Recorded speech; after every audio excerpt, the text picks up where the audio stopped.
ગુજરાત શિક્ષણ વિભાગ દ્વારા તે પરિપત્ર જાહેર કરવામાં આવ્યો હતો, જેમાં દર શનિવારે બેગલેસ ડે, એટલે આજે શનિવાર છે ત્યારે બેગલેસ ડેની ઉજવણી કરવામાં આવી હતી અને નાના બાળકો ખુશી હતા કારણ કે તેની ઇતર પ્રવૃત્તિ પણ કરવામાં આવી છે. સુરતની શાળાઓમાં બેગલેસ શનિવાર મનાવાયો હતો. ગુજરાત શિક્ષણ વિભાગના આદેશને લઈને શાળાઓમાં આજે વિદ્યાર્થીઓ બેગ વગર આવ્યા હતા. હવે દર શનિવારે બાળકો બેગ વિના સ્કૂલે પહોંચે છે. શાળાઓમાં વિદ્યાર્થીઓને જુદી જુદી ઇતર પ્રવૃત્તિઓ કરાવાઈ હતી. વિદ્યાર્થીઓને વ્યાયામ, યોગા, પ્રાણાયામ કરાવ્યા હતા, તો સાથે વિદ્યાર્થીઓને અવનવી ભૂલાઈ જતી રમતો રમાડવામાં આવી હતી. તો વાલીઓએ પુસ્તકનું જ્ઞાન છોડી બાળકના સર્વાંગી વિકાસ માટેનો સરકારનો આ નિર્ણય આવકારદાયક ગણાવ્યો છે. શાળાના વિદ્યાર્થીઓ અને નાના ભૂલકાઓ પણ પહેલા દિવસે ખુશખુશાલ જોવા મળ્યા હતા.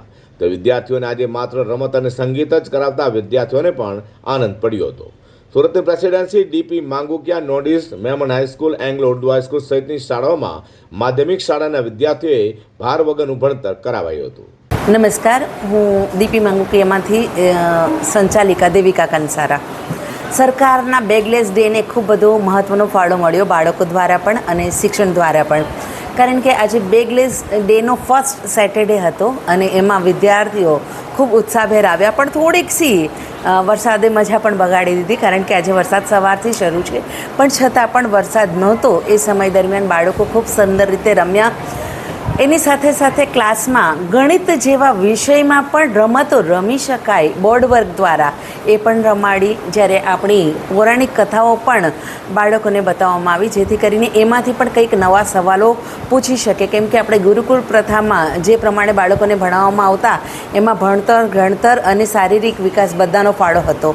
અને સરકારના આ નિયમના કારણે ફરીથી એક ગુરુકુળ જેવી પ્રથા ઊભી થવા જઈ રહી છે, જેમાં બાળક મોબાઈલને દૂર મૂકી અને ફરીથી અભ્યાસ અને શારીરિક રમત, જેમાં એ થાકે, એના શરીરને શ્રમ પડે અને છતાં પણ એનો વિકાસ સારો થાય. આ ખરેખર ખૂબ બિરદાવાલાયક કાર્ય ગુજરાત સરકારે કરી છે.